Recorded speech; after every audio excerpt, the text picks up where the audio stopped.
What's good, everyone? Matt here from UK Nets Fans, and I'm joined, as ever, by Aidan McConaughey and Cammy Anderson for a special episode of BK to UK, the British Brooklyn Nets podcast. We're also joined by a very special guest. He's a podcaster, video analyst, and writer for OTG Basketball and Nets Republic, but you'll know him as the co-host of the Brooklyn Buzz. It's Jac Manuell. How are you doing, Jac? It's a pleasure to be here, lads. I always feel more comfortable speaking to UK or Australian accents, but don't tell anyone on the OTG network about that. There's just something about the dialect that just speaks to me in my soul. Nice. Well, hopefully we'll enjoy each other's dulcet tones, and it's going to be a nice little pod today. We're going to do something a little bit different today. Now the roster's set, and we're looking down towards the business end of the season. What we're going to do is we're going to break this Nets team down into tiers of who we think plays a bigger role in this team, and we're going to be going through some positives and some negatives to see where we're at, and then hopefully we're going to have a pop at putting together a playoff rotation that sees the Nets bringing home the chip. So it won't surprise any of you listening or watching along on YouTube who's going to be in this top tier. It's the scary hours, boys. But we're going to start with the man has just come back after that hamstring injury. And we're going to start with Cammy talking about Kevin Durant. What have you got to say about KD? I mean, yeah, there's so much that we can say. And I think if we're looking kind of for positives for KD, it's the fact that it doesn't look like he's lost anything since he's going to return from that obviously serious injury that kept him out for the whole of his first season with the team. And yeah, I mean, he's always performed when on the court, dazzle does. And yeah, it's just, well, there's so many words that you could use to describe him, but at the same time, there's just not enough to describe him. He is phenomenal at highest points per game in the team too, and won multiple rings, and that obviously certainly counts for a lot, at least in my book anyway. I'm sure it's no different for you lot. And I mean, when you've got one of, if not the best player in the league and one of the best players of all time available to you, it's always going to be good. And thanks to him, we have real title aspirations, and I mean, perhaps maybe even expectations would be the right word. All these kind of positives aside, though, I do have some concerns about the fact he hasn't been available enough between obviously the multiple COVID protocol and all that kind of shenanigans and the kind of recent injury, which didn't seem to be anything too serious, but kept him out for what was essentially a third of the season. And I think heading kind of into the business end of the season and the playoffs coming up, I think one of my major concerns about KD isn't anything to do with his kind of on-court. It's more, can he actually stay on the court?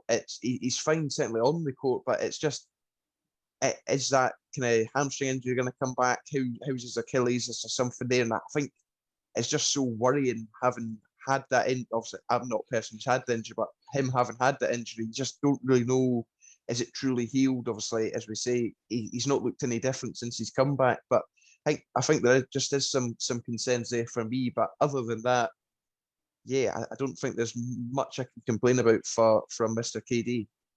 What have you thought, Jac, with the man coming back? Yeah, I mean, I was going to ask you guys as well. Do you guys think that Steve Nash and Sean Marks and I guess the training staff are going with the right plan to sort of rest him on these back-to-backs and sort of have his health hopefully primed for the postseason? I know probably Stephen A. Smith, Shannon Sharp, and some of these sort of talking heads aren't necessarily happy with the Brooklyn Nets' way of attacking this regular season. But I don't know, Matty, what do you sort of think about how KD and I guess the rest of the guys are being managed too?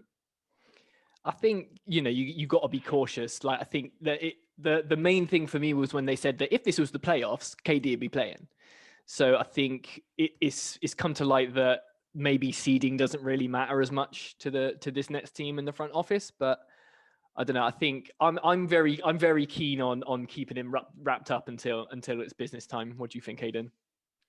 Yeah, I mean, I think you can find a lot of peace in the fact that we've always had a history where the Nets medical team have always been super, super cautious. And obviously, KD probably could have came back earlier, but he didn't need to because obviously James Harden was out there carrying the team and we were still winning. So yeah, I wasn't overly concerned with the time that he was out. In terms of obviously the back-to-the-backs, Jac, in terms of this one, this is obviously the big talking point because this game's got quite a bit of importance. Obviously, talk about the Sixers game tonight, which will be on Wednesday. But yeah, it's a difficult one because they could have went for it, and they could have probably rested them, say, from the half last night, and they probably could have had Blake back in, and they could have had Aldridge potentially if he was feeling a bit better, which he's obviously not, and then KD as well.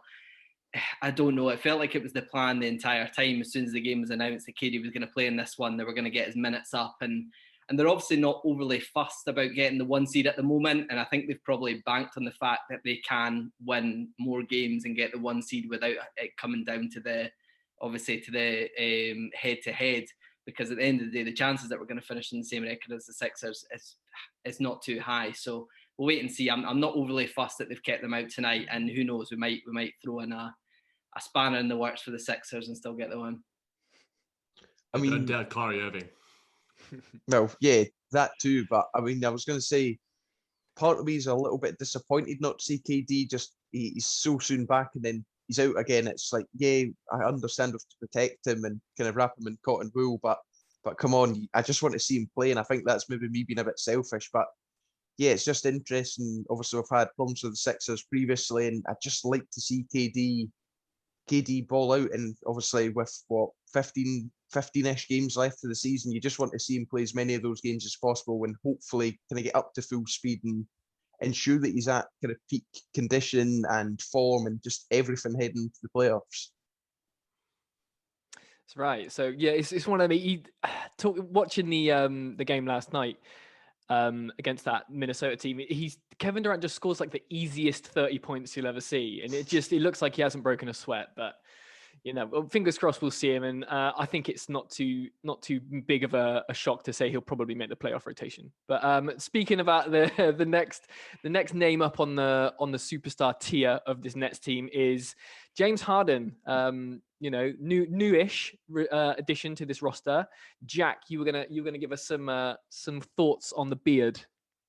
Yeah, I mean, I think we all know how dominant James Harden is on the offensive end. His control and impact on the game, his desire to just win games in the regular season. There's a few players in recent history that have just had a desire to play and be durable and win. And he's been unlucky in this sort of shortened and condensed season to suffer some hamstring injuries, which I know a lot of James Harden Stan accounts, I'm sure you guys have seen those ones, haven't necessarily been happy about. But and also to balance out, I guess, the sort of general talk about him, his perimeter defense is always going to be a question mark for him. And is his playoff resume up to scratch? I thought last year's playoffs, he probably put a lot of it to bed, because in seasons past, he got to San Antonio Spurs, that Golden State series as well. He did leave a little bit to be desired, but I think that at this point in time, as the point guard, as Kyrie Irving has said, as the point guard of this team, leading the league in assists and just the general role that he has, I think it suits him perfectly. And I think he's going to be able to impact and dominate in a way that we probably haven't seen before. Yeah, I've sort of said that. I think he hasn't had to be Houston Harden, so he can kind of just sit back a bit, and he doesn't have to be the entire offense and get everyone else involved. So I think that it's a recipe for success, I think, and I think we're going to see the best playoff Harden that we're going to see or have seen ever. I think. I don't know what you guys think. I think he's going to be going proper hard. I think especially after the trade, I think this is a really important playoff series for him personally, and obviously in general for the whole agenda that's against him after that move. And yeah, even though I agree with you, Jack, I think his last playoff series, he was absolutely superb, and he did put a lot of that doubt in saying that he kind of goes quiet in the playoffs to put that to bed. But I think this is going to be I think he's going to be absolutely outstanding in the playoffs this year. I think if we can get obviously Durant, Irving, and Harden kind of playing together really well quite quickly, I think Harden's just going to be incredible, and I think he's going to be putting up his regular season numbers in the playoffs as well. And yeah, just really excited to see him going full sickle mode for us, and I think he's gonna be a big part in this playoff series for us. Yeah, I mean, I think that's massively important. And Harden, as we've said, obviously had injuries lately, but just the fact he's almost always available, known for playing so many minutes, I think that certainly makes me feel a lot more confident heading into the playoffs, especially if KD and Kyrie do have some injuries along the way, maybe get rested once or twice. Although that said, I wouldn't like to hope anyone's getting rested in the playoffs. I think the players have just got to push through it at that stage. And yes, there are going to be back-to-backs, just games every other night or whatever. But yeah, if you want to win that chip, you've got to give it all, and you can't really just say, oh, well, I'll just not play tonight. Like, everyone needs to be there, and hopefully that is the case. But I mean, if we're missing out on KD or Kyrie one night, James Harden can more than step up and add to what he already gives, and that's a huge amount.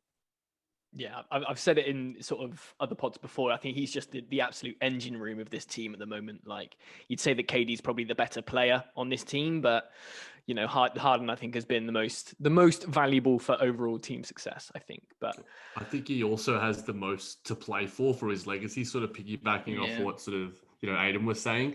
I remember reading an article, and I mentioned this article quite a bit on whatever podcast I go on, an article with Howard Beck when he was at Bleacher Report, and he was just talking about just his overall legacy. You know, he just turned 30, you know, funnily enough, done that myself, and you sort of think about your life in general, you take stock a little bit, and he sort of just talked about, you know, how important winning that championship was to him. And obviously it happened, what happened in Houston with Russell Westbrook and Chris Paul, and now he's in the situation where he's probably had the greatest opportunity, other than probably that one Chris Paul year, but you know, there's no Golden State Warriors dynasty to come up against this time around, whereas the Nets are probably the favorites in a lot of respects from a lot of bookies. So I think he's probably, and you see it just by game basis as well, like his leadership. I just like the different styles and how they've all meshed. I think a lot of people had question marks about that, and you know, we've all discussed it on all of our respective platforms. But the way these guys have led the team in their different sort of ways, like even when James Harden has been on the bench, you still see him coming up and talking to guys. You still see him coming into huddles and stuff. And I just think that all those little things just show that I think he wants this ship more than any other person maybe in the league right now. yeah, so you can't coach heart, can you? And he absolutely wants it more than anything. You can see that by the way he gets after players and leaving $50 million on the table at Houston. So yeah, he definitely wants to bring home some gold. So the next person on the list is rounding out the Scary Hours trio is Kyrie Irving. Aidan, and what have you got to say about Kyrie?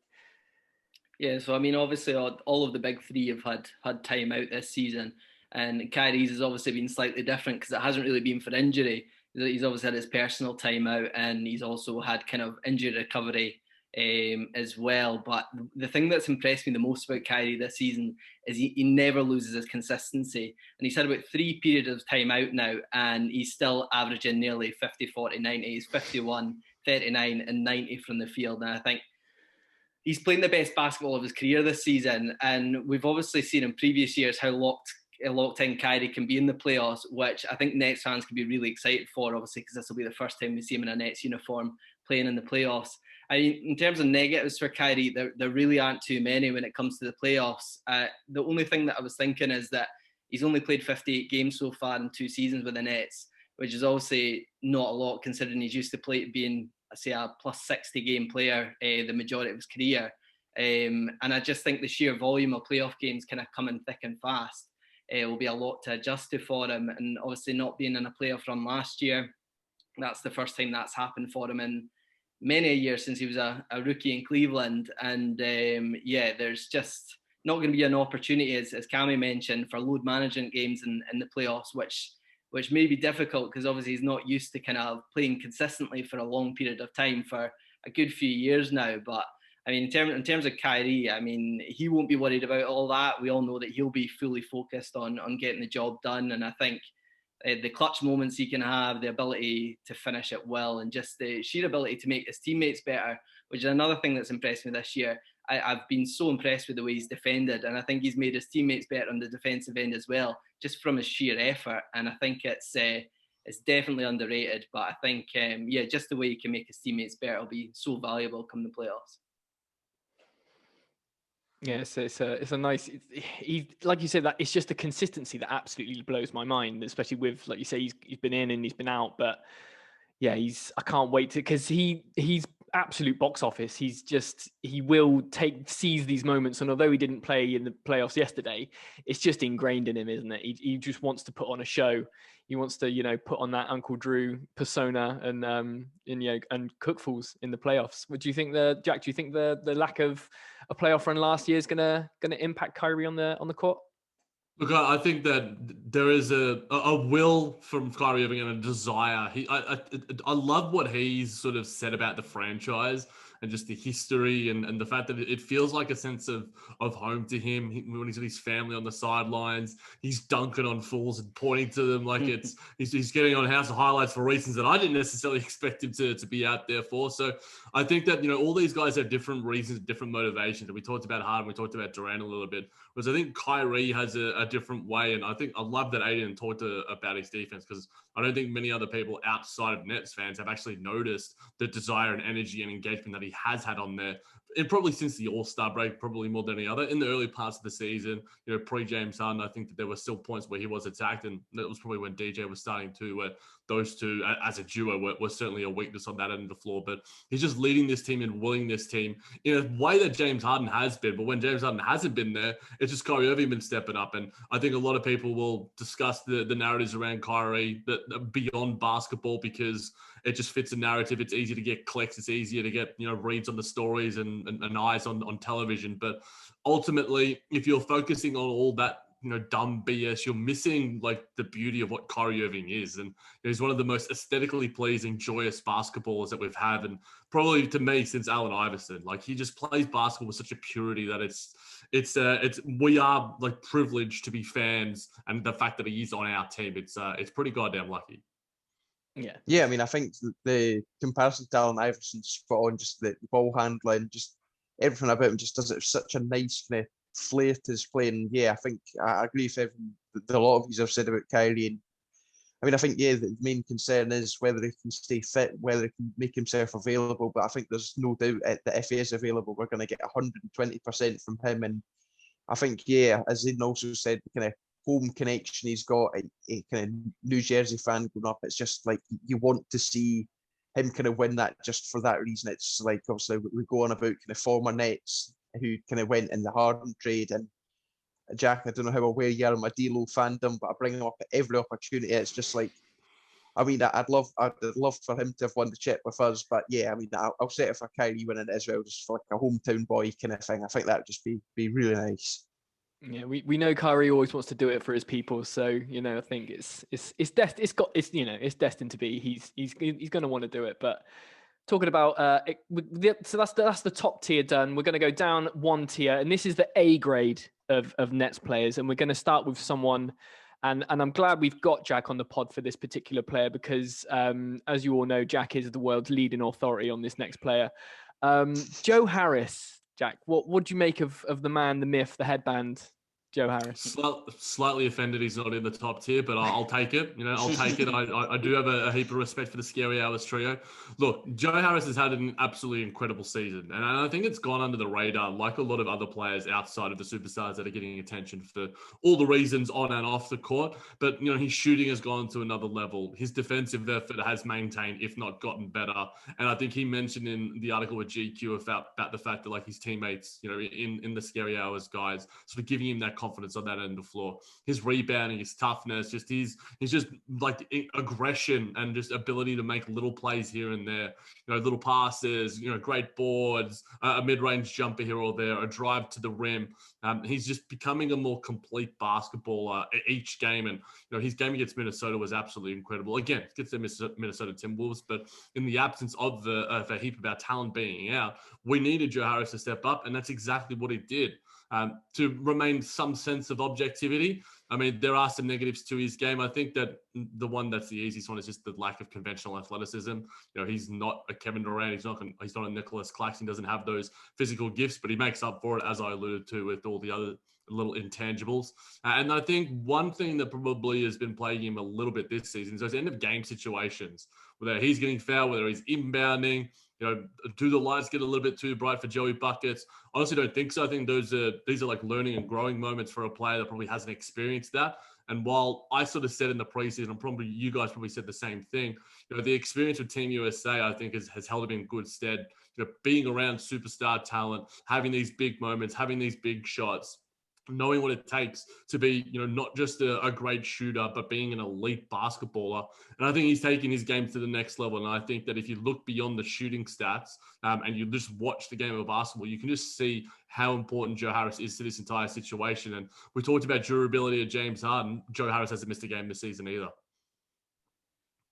Yeah, I think I still have a feeling that teams look at Joe Harris on the scouting report and they still just circle him fully as a 3-point shooter, and they just need to guard him at the 3-point line. And I think that's why he's improved his game so well this year, is because his ability to get to the rim. I mean, you mentioned it there, just the hard-nosed kind of effort that he has, where he's just got that extra effort of trying to get to the rim, and he always seems to make the buckets there as well.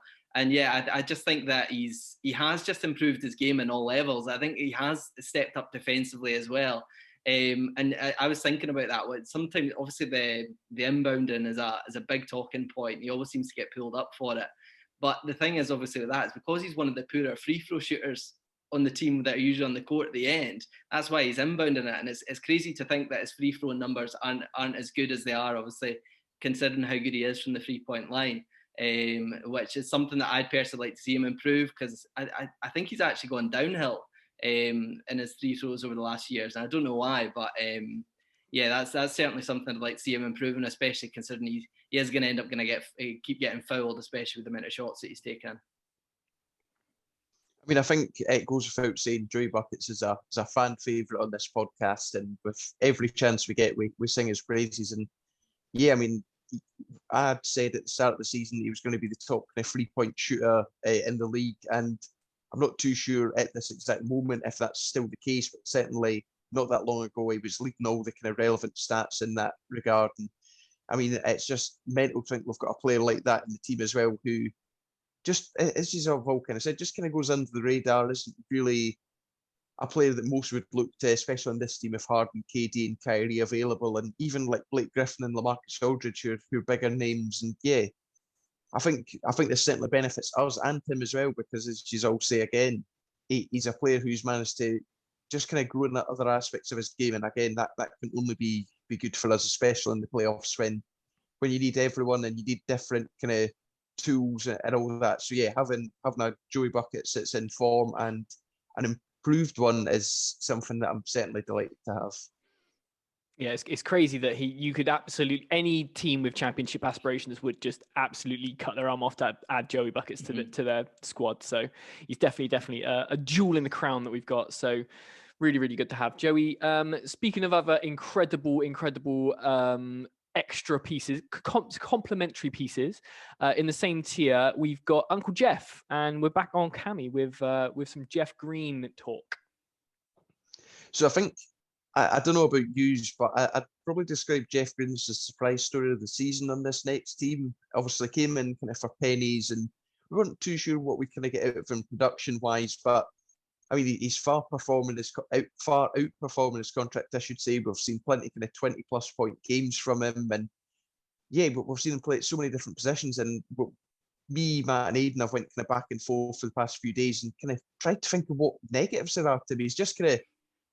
He's just generally good. There's nothing really bad. I think if I was to be really nitpicky, I'd say his free throw shooting's not very good, and he does actually give away a lot of shooting fouls. He's got the most given away in the whole team. But even then, I think that's just a little bit kind of nitpicky, as I say. Maybe later on in the playoffs, it's a concern. Maybe kind of deep, kind of final minutes of games, it's maybe a little bit of a worry. But yeah, there isn't anything really glaringly negative or anything that he does that's seriously bad or detrimental. And I think the fact that he can play in various roles, 4 and the 5 namely, but also the 3, I don't recall him playing there this season, but also we've seen him play there. There was the game where it was Claxton, KD, and Jeff Green was starting, and you would assume that he was just interchangeable with KD. I think KD would like to have the 3 spot, but I think that front court is just. But I mean, I know everyone was probably here just salivating at the prospect of just looking at it. It's just like, oh my god, yes, this is what we need, because that's the defensive trio that is just like, yeah, try and get past that. Like, I mean, we're spoilt for choice, kind of all positions and all kind of areas of the court. And like, yeah, I think Jeff Green's a player who, yeah, I mean, unless any of you can pick up any negatives or pointing out to me, I can't really criticise him much more than I did. And that was even me, as I say, being very, very harsh and nitpicky. He needs a new agent, maybe. That's the only one I can do, because of that contract.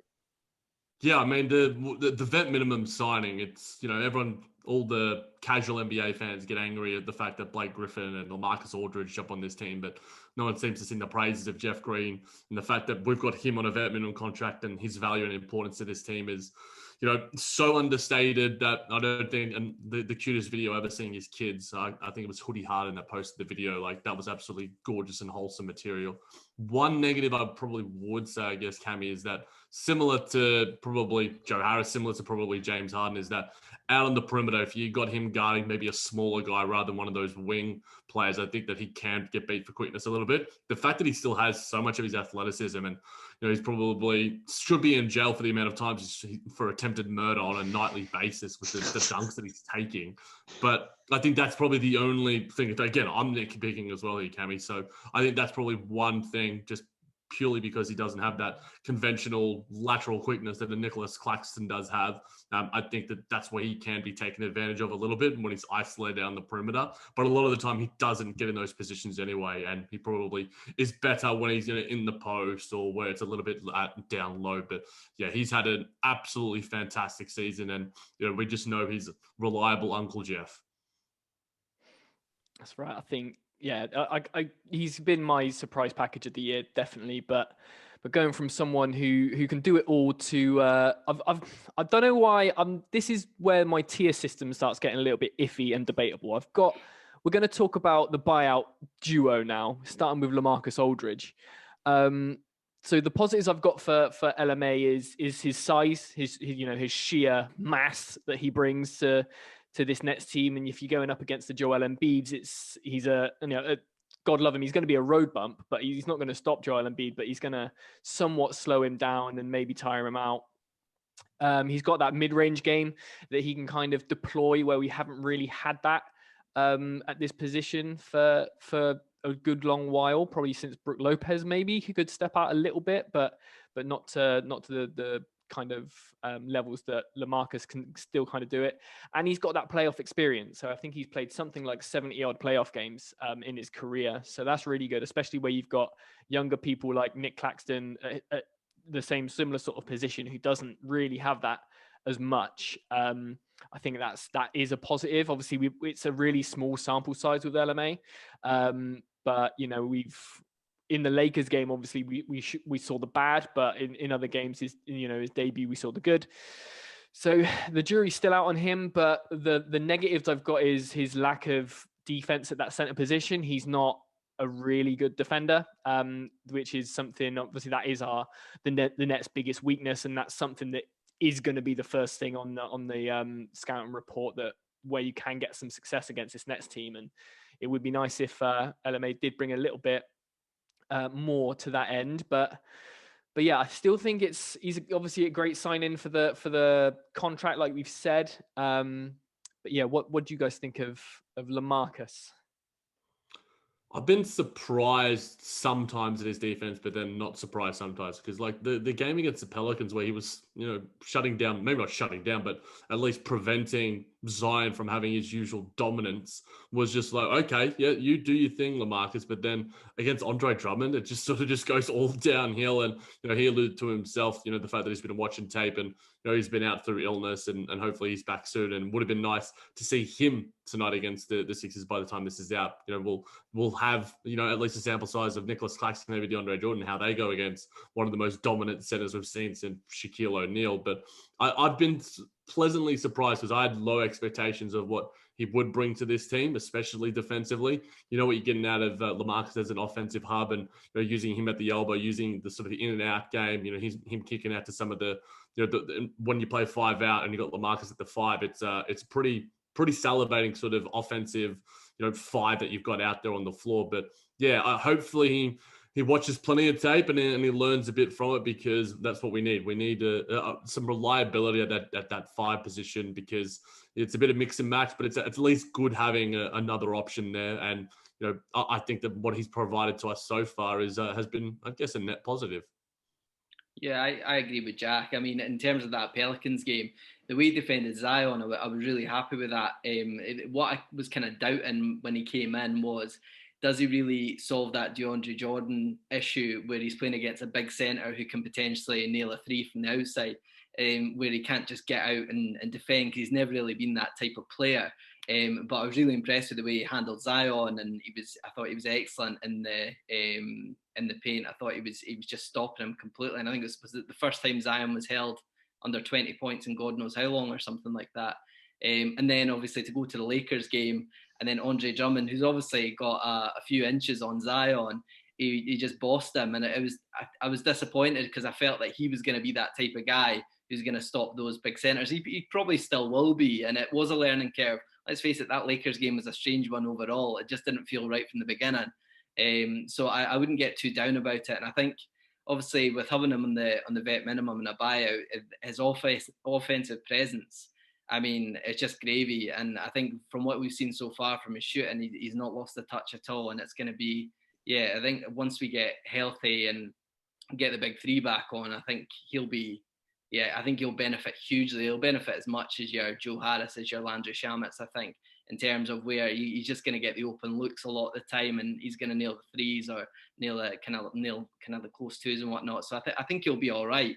I don't think he's solidified that starting centre role yet. I definitely think that's up for question still. I don't think Nash is the type of guy who's said that you're our starting centre in the playoffs. I certainly think they're having a good look at him at the moment, but we'll wait and see. I certainly think there's plenty of other names that want to chuck their name in the ring for potentially starting the playoffs. But it could be down to just who we're playing on the night, to be honest with you.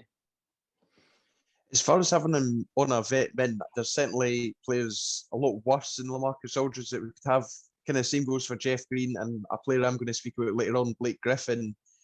For vet min guys, these are solid players who can certainly contribute to a team. And Aldridge, the jury is definitely still out. We've seen some glimpses of what he's capable of, and also some unfortunate glimpses of what he's not so good at, and have seen him get torched, namely that the Drummond matchup that both Aidan and Jac have discussed. I think come playoff time, it will be interesting to see what we go with. I think, as Aidan says, it could just come down to who we're up against. Obviously, Joel Embiid is someone that we know is ultimately unstoppable, and I don't know if it'll just be a case of we just try and stop him and slow him down, or like even thinking if we make it to the finals and it's the Nuggets, just completely spitballing here, but then can he stop Jokic? And I think there's still some concerns at the centre position kind of in general, and it's not solely down to Lamarcus Aldridge either.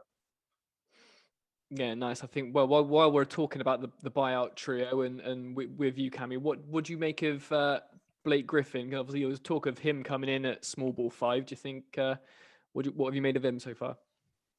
I mean, he's certainly shown that he isn't washed like many people claimed he was. I know he kind of hit back at the comments kind of a few games after playing for the Nets, and people were like, oh, he can actually still play basketball. And when he's back dunking, I think that's a huge thing. I think that's what we all wanted to see. That's what we all kind of, at least I kind of grew up seeing Blake dunking, and you just loved seeing that. And also we're not seeing it as much now, but the fact he's managed to add that back to his game after not dunking for like 2 years now, whether that was just to spite the Pistons, I don't know. But I mean, certainly a valid contribution that he's made. Again, like I just said, for a vet min, you can't really complain. Good option to have off the bench, and offers versatility, as you say, available at a small ball 5. And we've seen him do kind of all right there, but I mean, there are quite a few negatives in this one, and definitely some concerns. He's not the player of old. He's not as fast or as athletic, and has knees made of styrofoam, as I think I say most podcasts. And I'm just worried with how he'll do with so many playoff games kind of in quick succession. Obviously, shared the concerns about Kyrie, but when you've got Blake Griffin and his kind of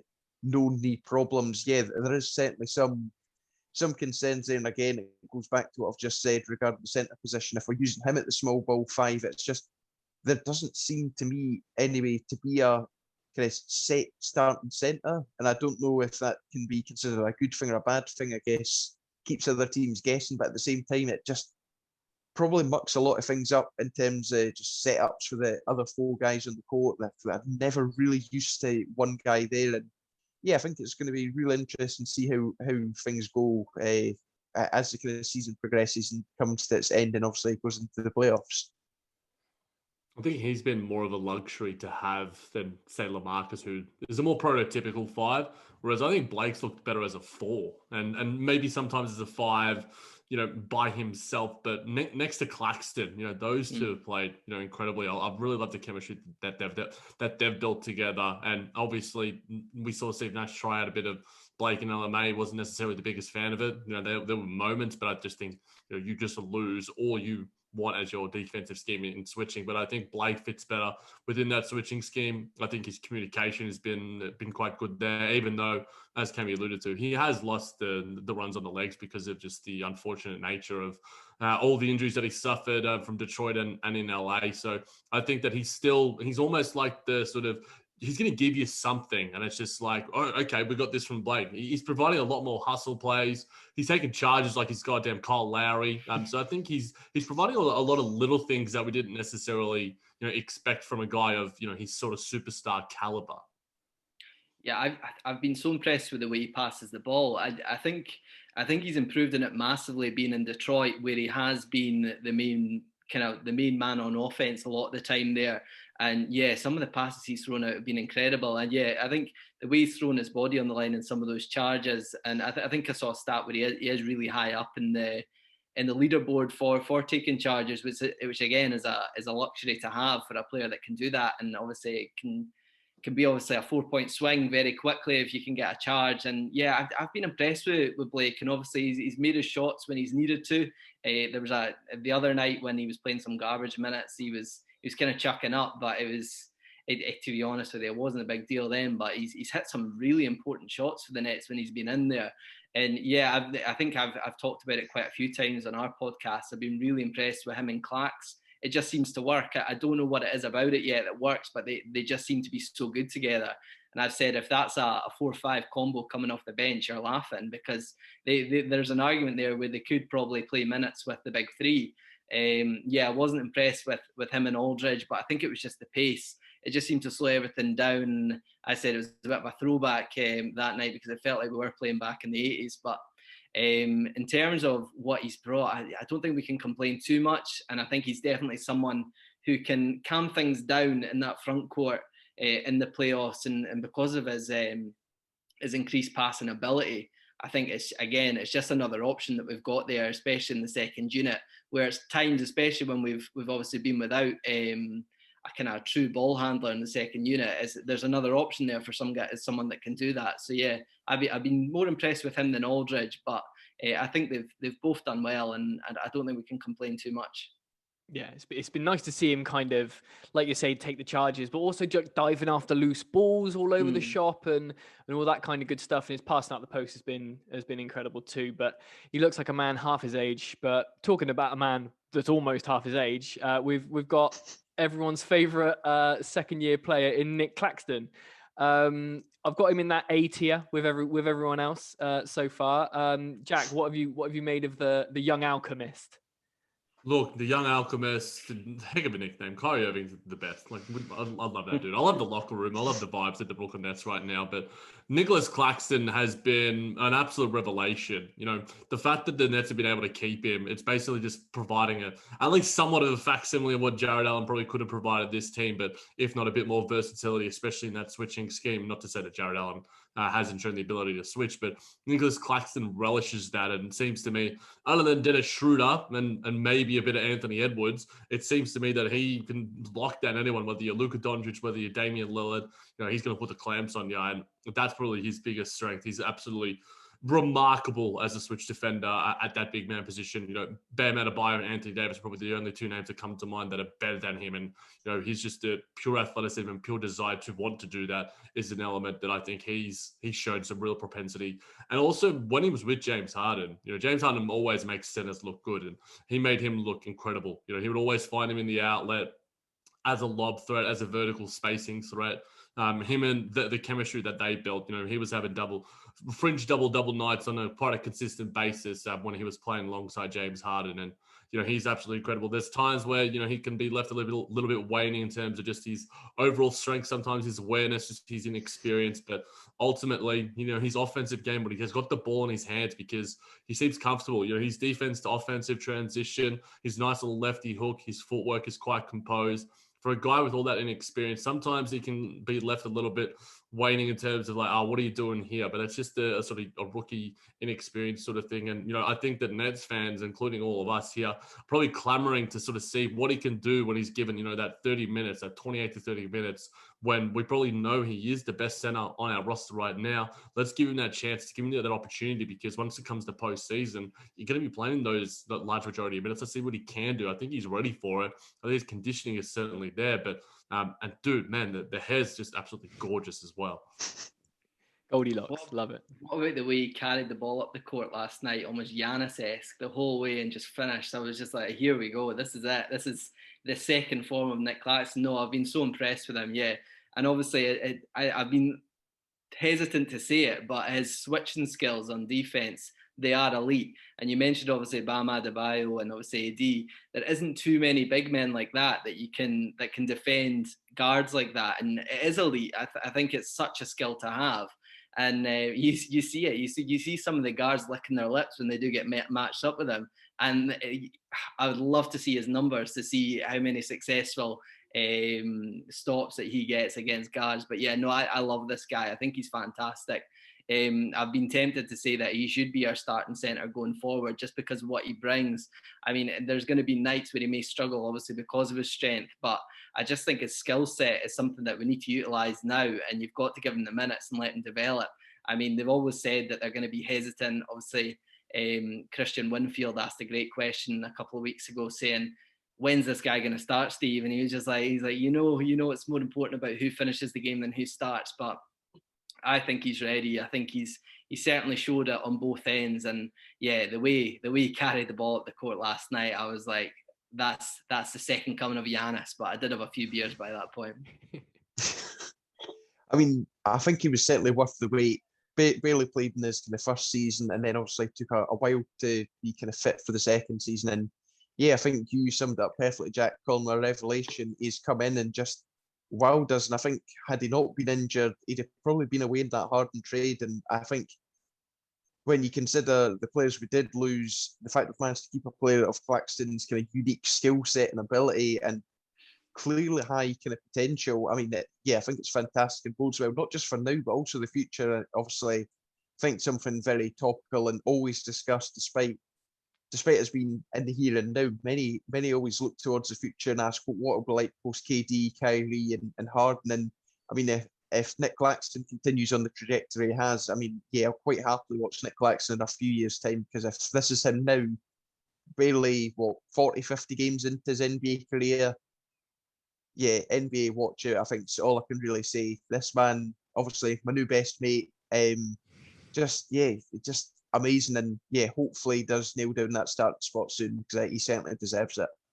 Absolutely. So that's the A tier done and dusted. This is probably where we're gonna probably rattle through them a bit quicker than what we have done, but it's one of those. It's just a testament to just how deep this roster is. We could keep talking about these guys forever, but the first guy I've got down in this B tier is talking to starting centers. Everyone's favorite starting center for a good chunk of this season is Bruce Brown, and it's back on you, Aidan. What have you got to say about Bruce? Double B starting the B category. Yeah, I mean, in terms of Bruce, I think he's going to play a massive part in the playoff rotation. I don't think he's going to play huge minutes, but I think the role that he's going to have is going to be really important for us. And I think the reason for that is I think Bruce's skill set and his role in this Nets team is almost built for playoff basketball. I think first and foremost, I mean, he's an excellent defender. He can come in at any moment and match up with the opponent's best player from 1 to 3. I mean, Ben Simmons says that the Nets need to play defense. We've got some good defenders in that team, and I think Bruce is probably one of the best up-and-coming one-on-one defenders in the league, in my opinion. I think it's one of those things where let's not forget that the big three finally, when they finally get on the court again, obviously Nash will be tempted to run out the small ball 5 Bruce lineup again, because we saw how effective that can be. And I'd say the negative I've got down for Bruce is the fact that we probably saw a dip in Bruce's efficiency when the team started putting him on the scouting report. They kind of caught his game about how he was getting the easy buckets under the rim, and they started to keep an eye on him more. And there was definitely kind of like a dip in his productivity. But I think one thing that's going to be difficult for him in the playoffs is that due to the lack of game tape of the big three in action, a lot of that time was when Bruce Brown was on the court. So a lot of the team will be quite clued up about his role in that team if they try and roll out that lineup.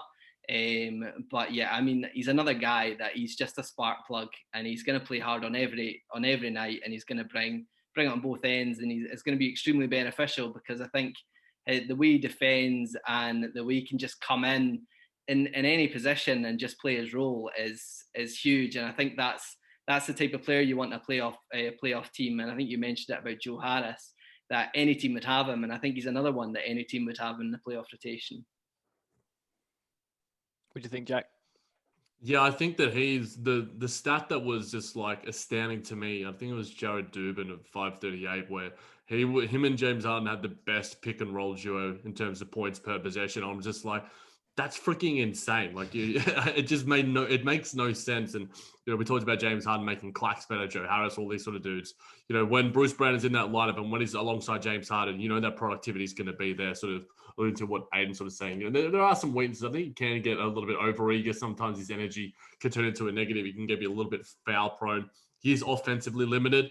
Unless you're shooting threes in front of an opposing bench, it's not necessarily as reliable for those sort of shots to go in. But other than that, all these sort of little pieces that we're sort of talking about here, now getting to the role players, this is what completes the team. We love watching Kyrie Irving shot himself, KD, James Harden. We know what they're going to give us, but when you get these little moments from the likes of Bruce Brown, like one of my favorite moments of the season was Bruce Brown, figuring out that he had 29 points, he had no idea, and Jeff Green told him, and it's just, you see the smile on his face. And at the start of his sort of tenure, when he's talking to like the Nets media, Matt Brooks and all those other sort of dudes, and he's sort of like, thanks for sort of talking to me, guys. It's just like, I just love the wholesome vibes of this team, and I got a big place in my heart for Bruce Brown.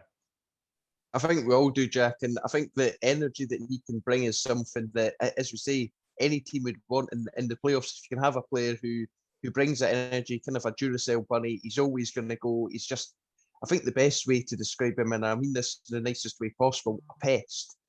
Like, just defensively, we know he's always on his man. And yes, offensively limited. We have seen him obviously have some games where he does get a decent points tally, but ultimately that's not what we need from him. We need him for that kind of defensive ability. And I'd obviously describe Jeff Green as a surprise story of the season, but I think Bruce Brown could also be in a shoot for that accolade. Just, he came in from that trade from Detroit. He wasn't a player I particularly knew much about. I knew Detroit fans were quite sad to lose him, but to get kind of what we have out of him, yeah, delighted, and hopefully he does form part of that playoff rotation and comes in and just plays a valid role. He doesn't need to do much, but just do what he needs to do, and yeah, I think he'll be happy with that.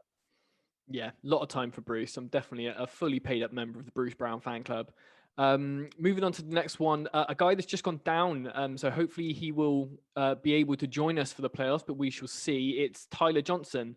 So some positives I got for him is he's been providing some real solid 20 minutes or so a game, while sort of Kyrie and or Harden have been off the court, with kind of ball handling duties.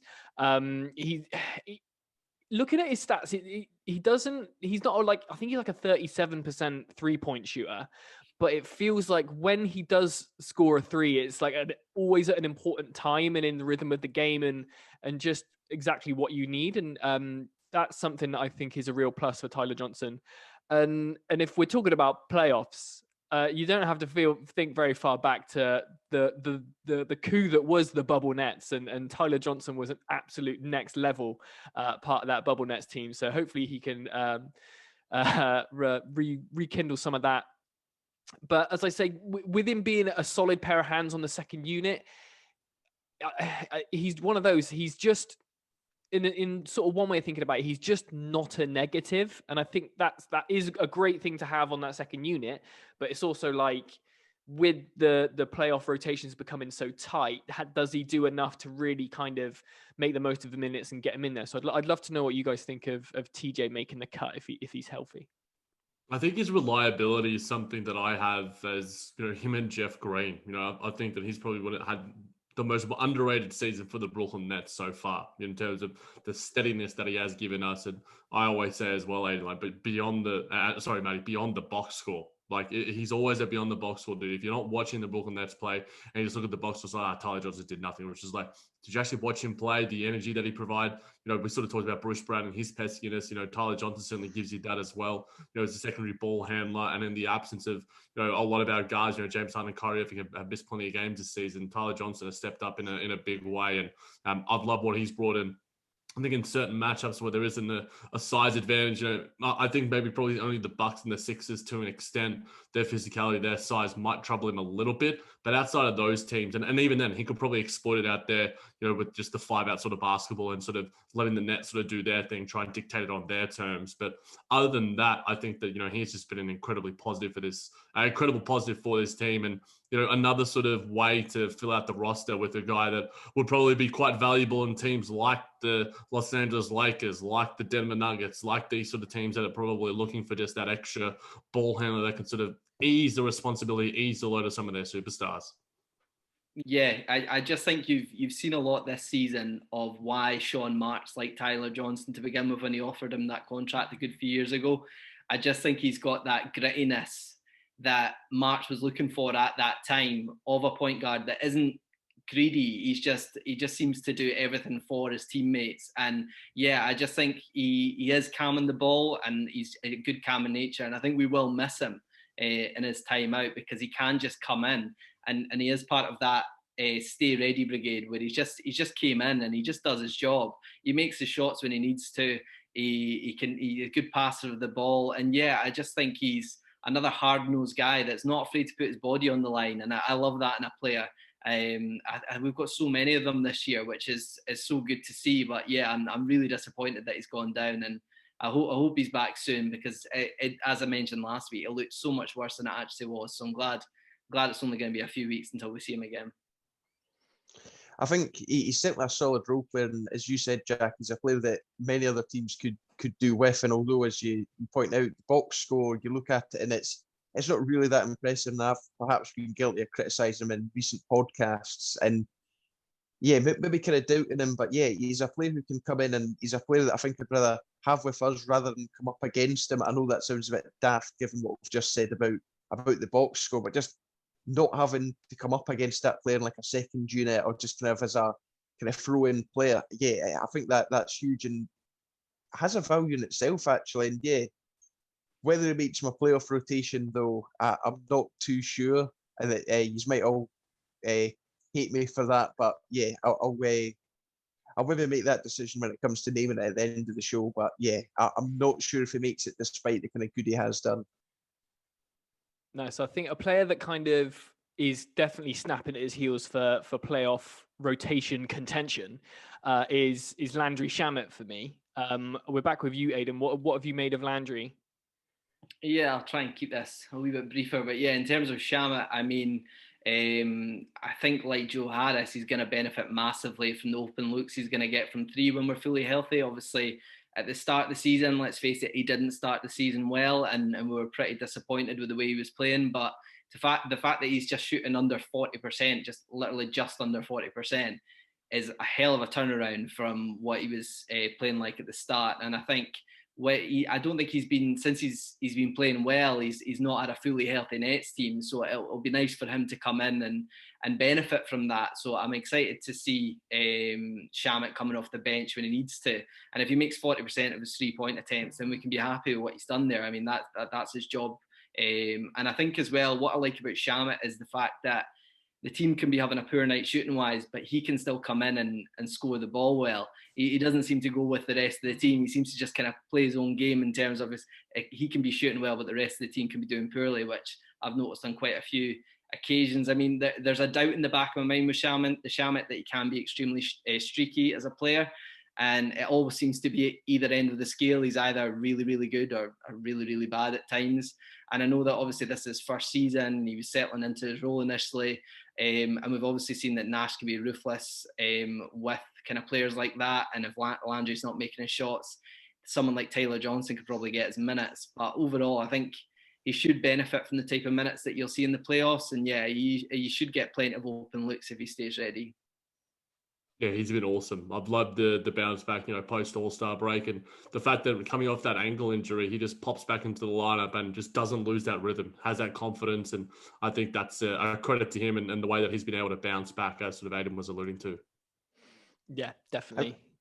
So go on, just Cammy. quickly before we move on to the next player, I think the fact that he is also a 3-point marksman certainly isn't to be underrated. Also, I've got Joey buckets for that already, but just having another player who we can kind of bring in for those kind of crunch moments. Obviously, I'd rather it be one of the scary hours too that take that kind of big shot if needed. But I mean, to be able to call on someone who's shooting about 40% from free, yeah, it's not the worst if I want to kind of pull a kind of joker card out and yeah, just go for someone a bit different. Yeah, absolutely. So that's the Bs. We're going down a level on the tiers. I'm going to start with Alize Johnson. Obviously, again, it's another player we've not had a huge sort of opportunity to see because he's played limited minutes in the time he's been here, but he's done enough to give himself a bit of a payday, which is really, really good. For positives, I've got his energy and efficiency have been really, really impressive, and him crashing the boards. However, his lack of playoff experience and his likelihood that he'll be going up again trying to defend elite wings is something that I'm kind of nervous about. What have you guys made of Alize? I'll just chip in with the fact that I think he's an incredible rebounder. I think he's an absolutely amazing rebounder, and you sort of hit the nail on the head with the shooting from 2-point range. I think it was Matt Brooks or someone of the ilk sort of said like we shoot like 70% plus from 2-point range. I'm just like, that's goddamn ridiculous. And obviously limited minutes and such. And you take that with a grain of salt. But yeah, he's been awesome, and it was a really just good story to see him get a bit of a payday, and the fact that he wanted to remain with the Brooklyn Nets, a good story, and just another sort of rotation player just to have another option to sort of have out there. I'm pretty confident in terms of what he can provide us, and alongside the sort of big three, and even without them, he's given us something. He's provided us with the sense of just energy that you could probably compare as sort of like a forward version of Bruce Brown. Yeah, just impressed with his confidence overall, coming in and doing his job. And I mean, obviously, you get these 10 days that sometimes come in and they don't perform, but he has excelled in kind of everything he's done. And yeah, his rebounding is definitely the big factor that I've been really impressed with. And yeah, I mean, I don't think this is the season for Alize. I don't think we'll see him much in the playoffs, but in terms of learning from the guys that are around him at the moment, it's certainly not going to do him any harm. And I think over the next couple of years, we can certainly see a good jump in his skill set due to kind of learning from these guys. How does that saying go again? Is that you've got to kiss many frogs before you find your prince? And I mean, I think that applies quite well for Alize, and the fact that we had some absolutely terrible 10 days prior to him. Noah Vonleh, Norvell Pell, I can't even remember some of them. They were just Andre coming on. Yeah.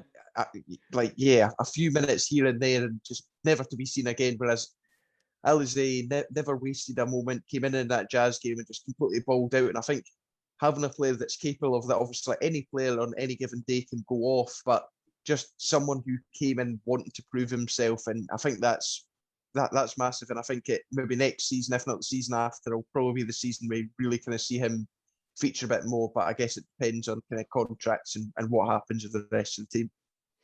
Nice. So the next player I've got up on this tier, I'm not sure if I've been a bit stingy and recency bias has kicked in, but it's time to talk about Deandre Jordan and his descent from the starting lineup to DNP Andre Jordan. Jack, what do you think of DJ?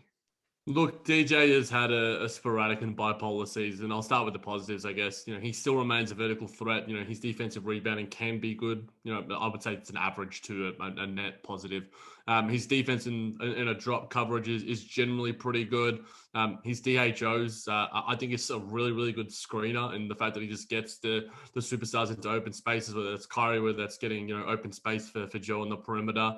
But I think he's a great teammate and a great leader, and he provides just great chemistry to the locker room. Negatively, I think we probably know all the things are the negatives. The effort, the engagement on both ends of the floor, his inconsistency. Sometimes, more often than not, he's been a defensive liability this season. And I guess just a lack of engagement and focus to sort of lead this team, because, the importance that he has as a possible starting five in certain matchups, whether it's in the regular season or the postseason, we need him to sort of have a level of engagement and provide leadership, especially defensively, because he is that anchor. All fives are. Yeah, I mean, it's disappointing. I thought DeAndre was going to have a better season this year, just with obviously KD coming back in, and then once Harden came in, you did see a slight elevation in his game offensively, but that effort's still not there defensively, which has been disappointing. And I personally, I think there's still going to be some matchups where we may need to play him, just because of the type of player he is and his size, especially.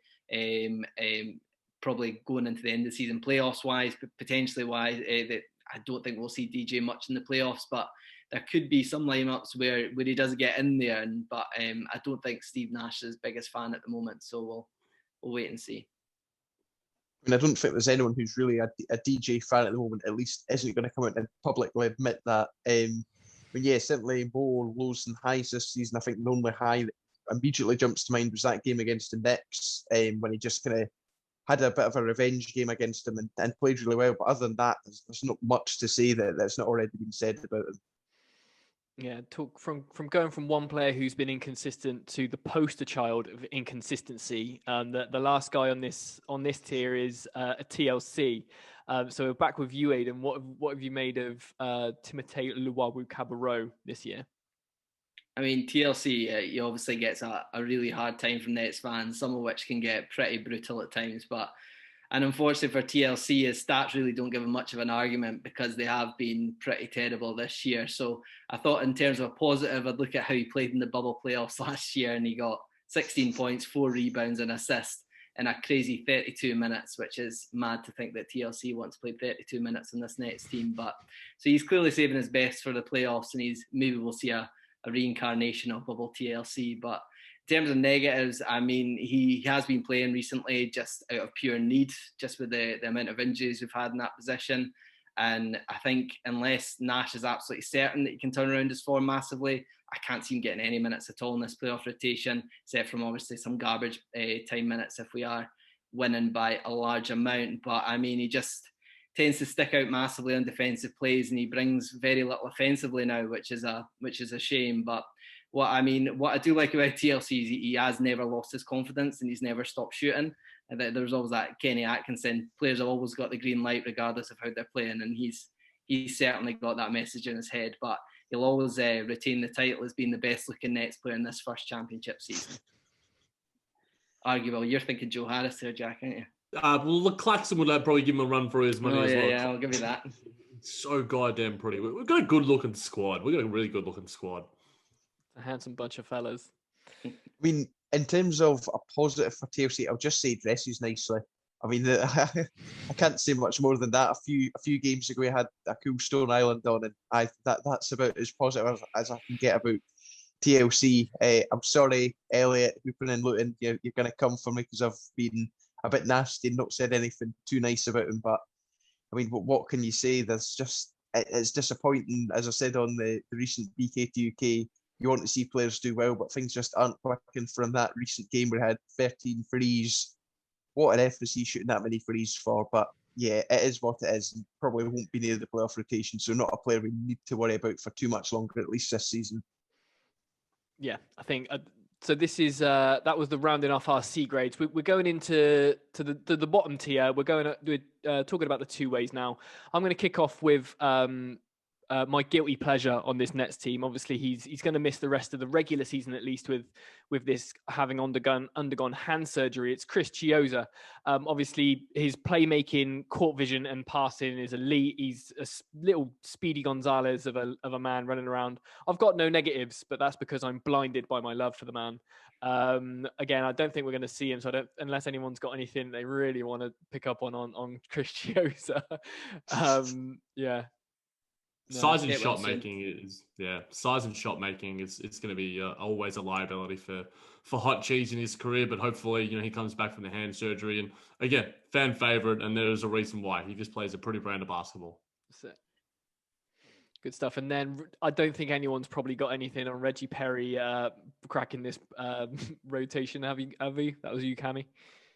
Yeah, I mean, in terms of positives for Reggie Perry, there's a small sample size. He's played roughly about the same amount of games as Clax, but for about half as many minutes. But a thing that I did notice, and this is obviously it doesn't really matter too much considering how little he has played, but his per 36 numbers, he is only one of about 2 or 3 Nets who actually have a double-double in that. James Harden, Chris Joseph being the other ones. So make of that what you will. But I mean, I don't think we really need to worry about seeing Reggie Perry anywhere near the playoff rotation. Clearly not ready at the moment, but I think it'll still be a good experience for him to be there and obviously learn for the years to come. That's it. But there's one more person we haven't spoken about, waiting in the wings.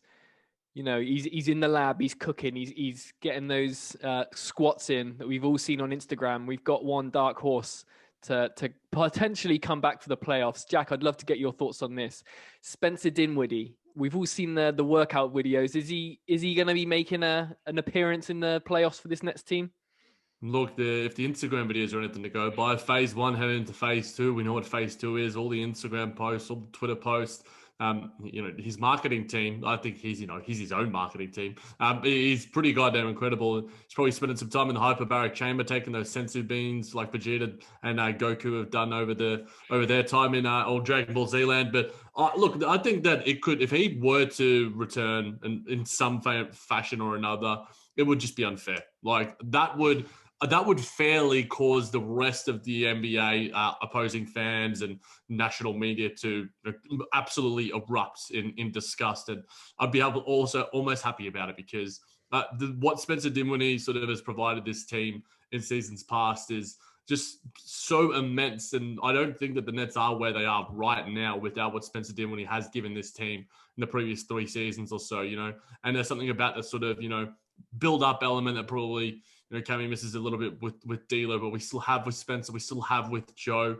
That's why we sort of probably want him back to be back fit and firing and driving on fulls, hopefully by the postseason, if not a little bit earlier. But never count him out.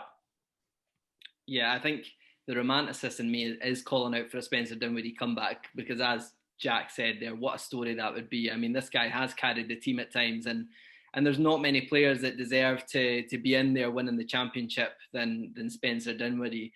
And I mean, as Jack said, if he comes back into the rotation, we are blessed with an embarrassment of riches. But personally, the Nets medical team, who barely play half of their team on back-to-backs, do you see them taking that risk? No, not for me. I think they've got too much of a reputation there, and I don't think they'll want to crush that with any risk of an injury to Spencer Dinwiddie. But if he does come back, even 80%, there's 15 points and 6 assists off the bench. So, yeah, take that in a heartbeat.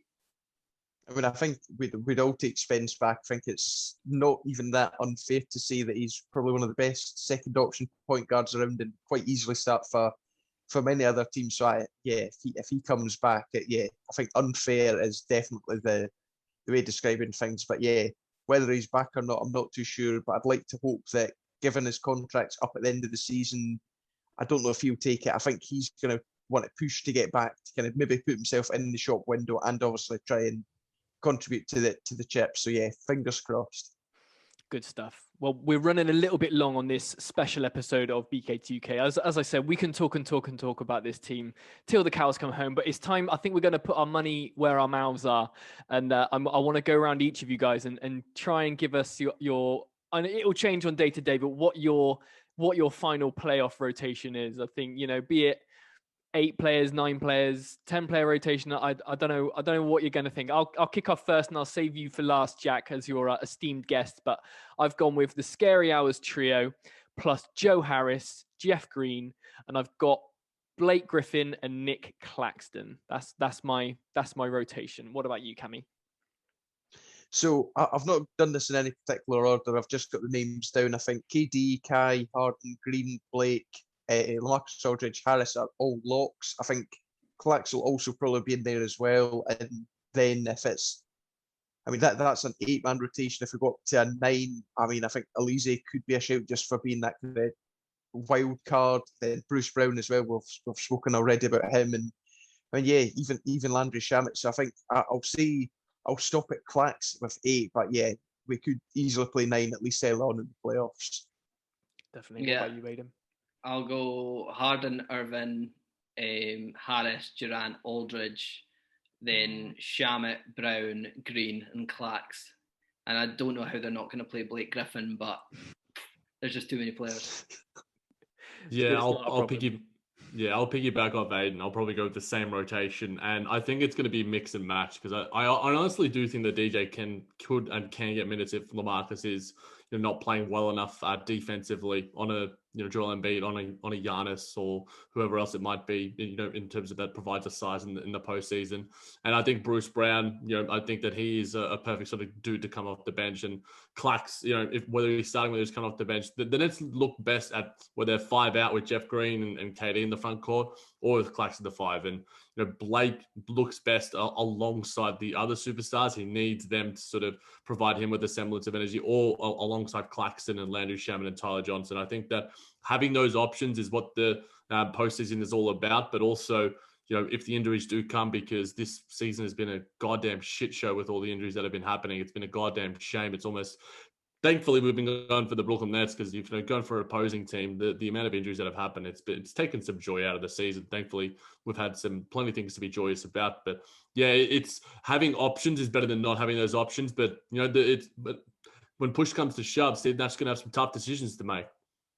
That's good stuff. Do you time to pin your colours to the mast, Jack? Do you think we got enough to take it home?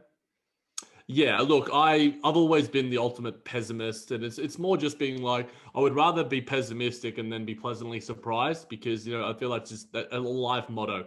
I always have low expectations and then have high results. And this team, I think everyone has high expectations of them because of all the moves that they have made, the front office, the coaching staff, everything. This is championship or bust in a lot of respects, and the only thing that is going to stop them, to me, is probably themselves and a healthy Lakers team. That's it. Prepare for the worst, hope for the best. That's it. Well, thanks so much for joining us, Jack. We really, really appreciate it. We've got one guy that's in the southwest of England. We've got a couple guys up in Scotland. We've got another guy halfway around the world. But that just truly goes to show that it is indeed a Nets world. Jack, tell us where our listeners can find you on socials and where they can hear more from you. At the J-Man JBT on Twitter, co-hosting the Brooklyn Buzz, jumping on the Outlet or other podcasts in the OTG network and Just Ball Things. And if you like The Office, I also do that podcast every now and then as well. So if you get sick of my voice also, just listen to these dudes. They've got much prettier accents than I do. Awesome. Thanks very much. Thanks very much for everyone coming in and stopping by, and we'll see you next time.